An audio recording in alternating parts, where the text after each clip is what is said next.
Bueno, quiero hablar a fondo de lo que pretendes, Sánchez, con alguien que lo ha meditado a fondo. Don Javier Borrego, muy buenas tardes. Muy buenas tardes. Don Javier fue juez en el Tribunal Europeo de Derechos Humanos, fue magistrado en la Sala Contencioso Administrativa del Tribunal Supremo, lleva 49 años de servicios al Estado y ahora ejerce la abogacía libre, ¿no? Muy bien.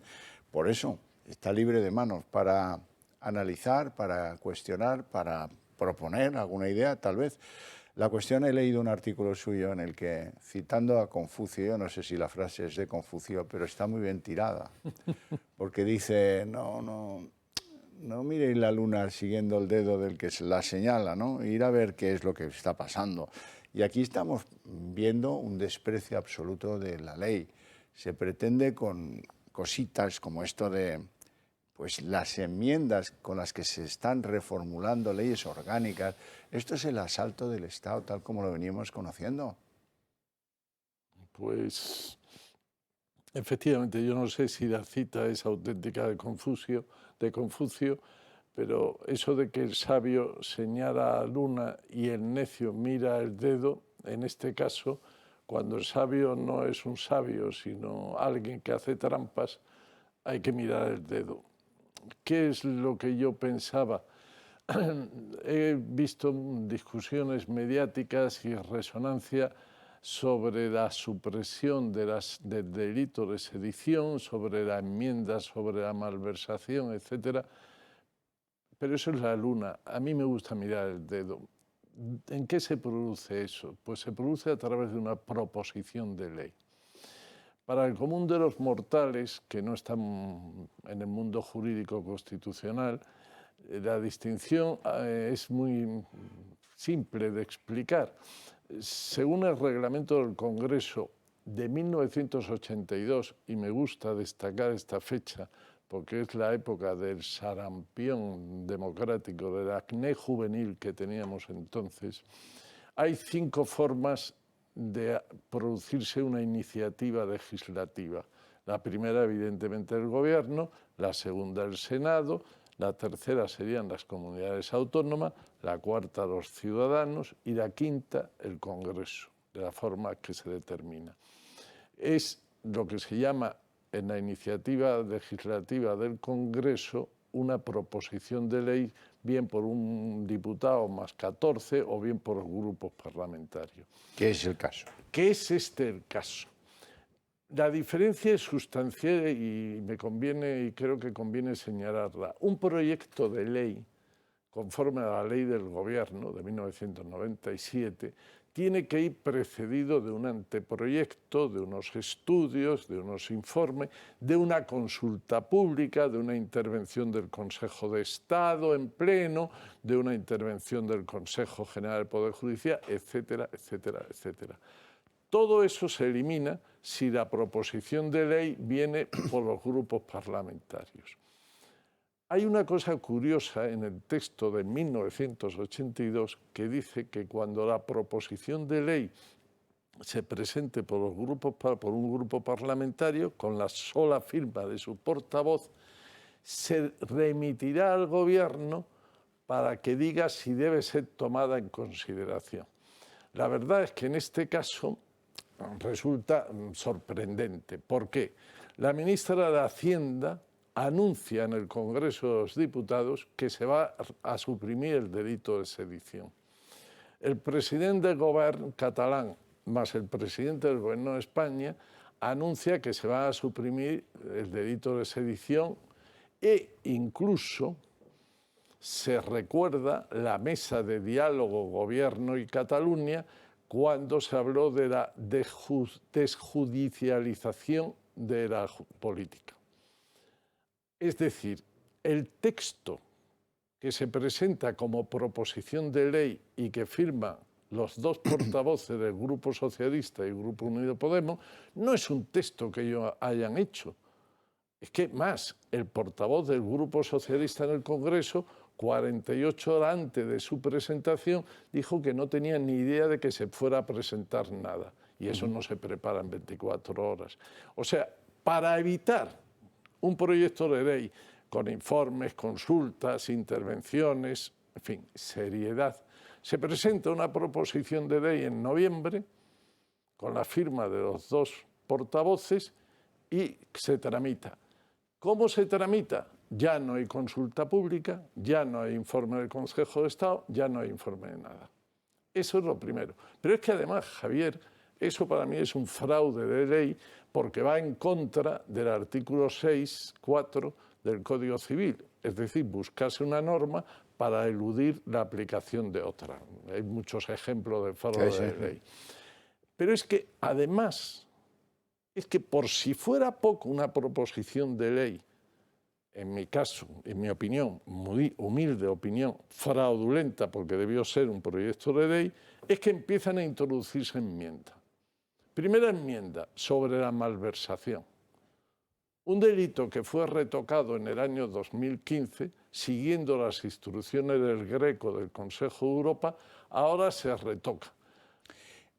Con una proposición que se llama de transposición de directivas europeas, que no es tal. No. Es otro fraude de ley, podríamos decir. Es el segundo, pero es que además, a ver cómo se le explica al Greco en Europa, que sus instrucciones que se siguieron en el 2015 ya no son. Pero es que cuando ya vamos, un objeto de la proposición de ley que la había hecho el gobierno, la había elaborado, estaba redactada, pero la firma el portavoz, los portavoces de Unidas Podemos y del PSOE, se le presenta la enmienda de la malversación.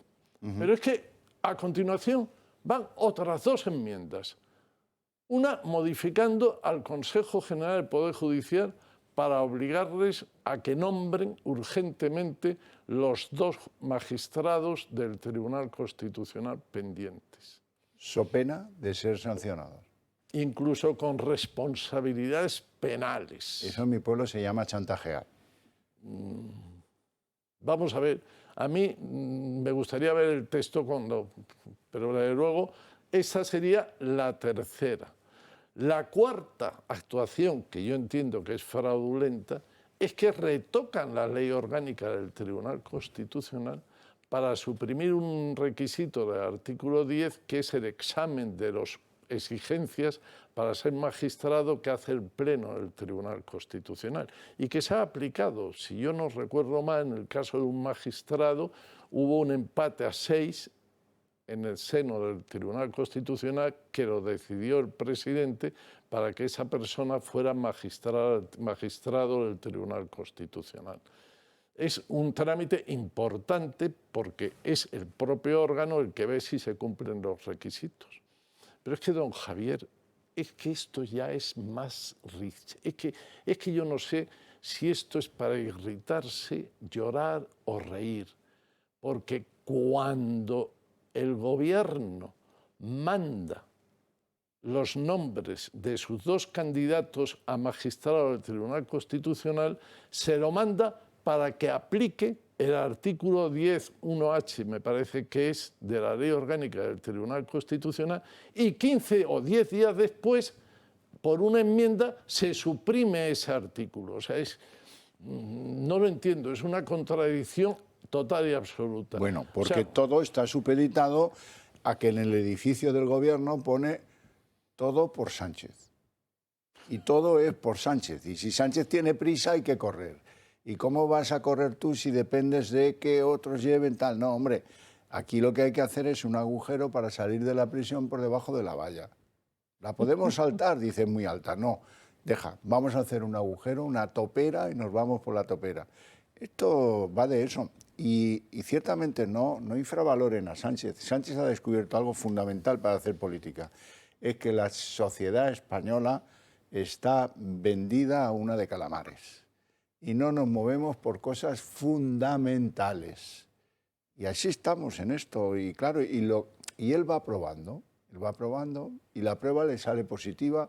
Pues ahora ya este hombre es capaz de reformar lo que le venga en gana. Si acaso, pues hasta la corona, y transformarla en una republiqueta que diría Felipe González. O dar el Estado libre asociado a Cataluña, al País Vasco, o a quien sea. La cuestión es que ya empieza a ver quién se está planteando, Urkullu se está planteando que hay que pedirle a Sánchez retocar el 155, claro, porque si queda el 155, pues puede haber una reacción que hay que anular si estás en el complot contra España. En cualquier caso, a mí me parece que no hay tensión en la sociedad española, ni moral, ni éticamente. Fíjese, esto que hablábamos del chantaje al Consejo del Poder Judicial, esto tendría que haber una polvareda que se viera a kilómetros de la Plaza de las Salesas, y no la hay. Los partidos políticos pues van como en el túnel con una lamparita buscando a Diógenes, ¿no? Alguien que les enseñe la salida del túnel, porque solos da la sensación, lo digo humildemente, de que no la encuentran. Yo no sé cuál es la solución, pero seguro que alguna hay, ¿no?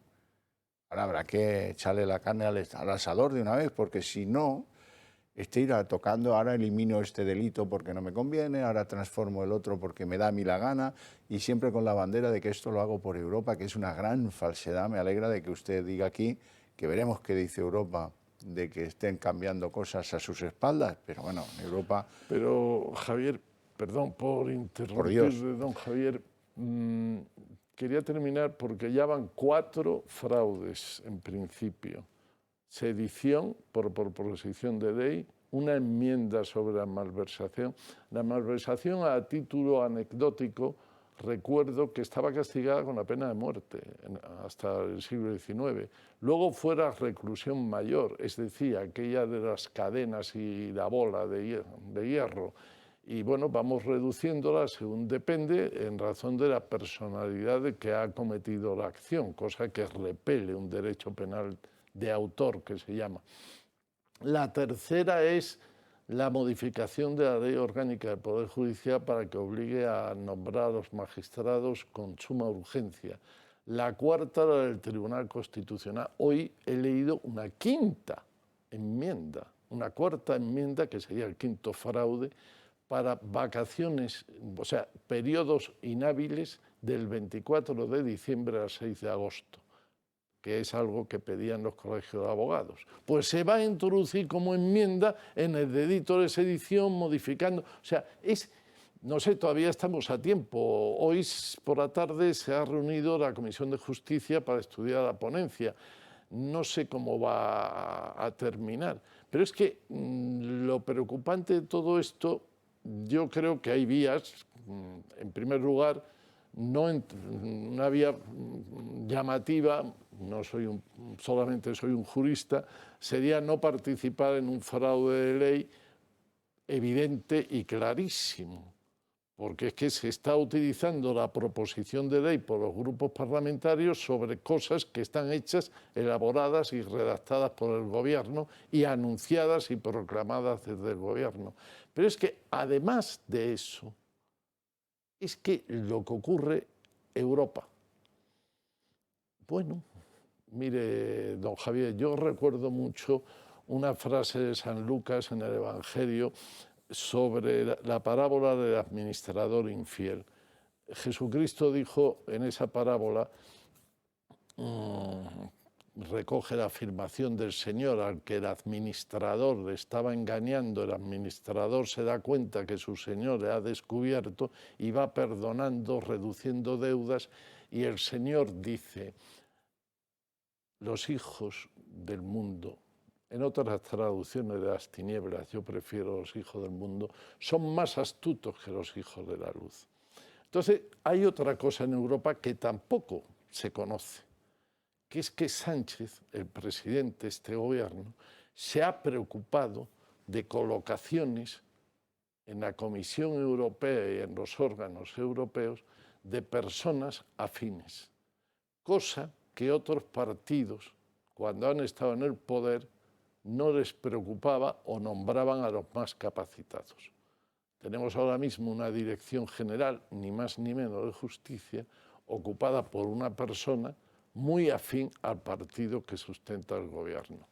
Entonces, claro, si estamos jugando en un mundo sin astucia ninguna frente a lo que está ocurriendo, pues vamos a recibir bofetadas en todas partes. Eso es lo que nos pasa. Fíjense, el principal partido de la oposición, que es el Partido Popular, le acaba de pedir a la mesa del Congreso que paralice el trámite de urgencia impuesto a la reforma del Código Penal y que recabe un informe del Consejo General del Poder Judicial.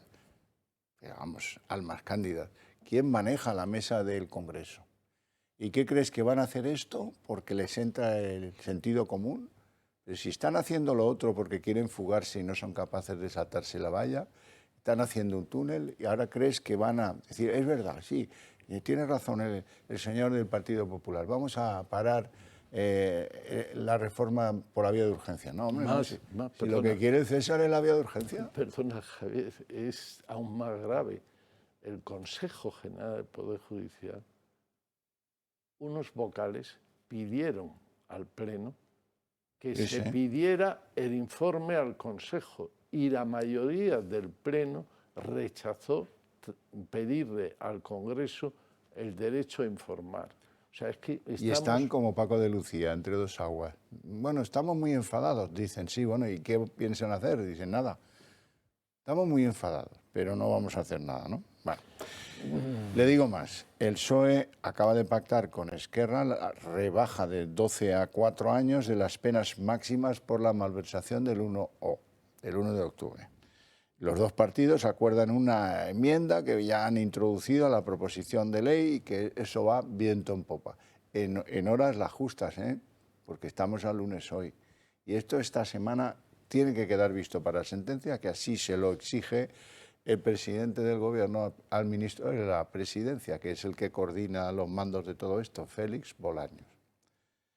Y yo no veo que aquí el malestar se plasme en ideas, en coraje, en explicación de lo básico. Por eso le he pedido que venga usted aquí a contar lo básico, por si se nos escapaba algo.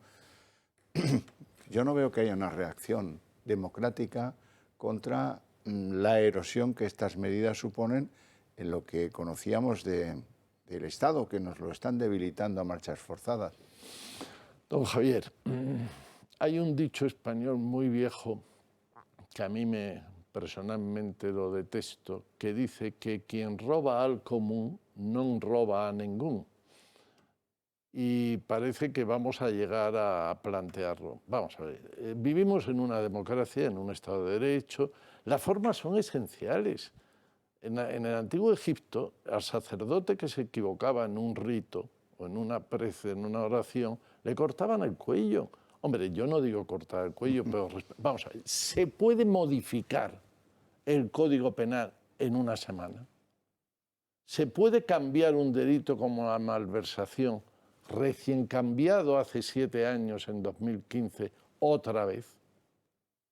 Y de la forma que se está introduciendo como un derecho penal de autor en relación a la personalidad de quien cometió el delito o puede cometer el delito.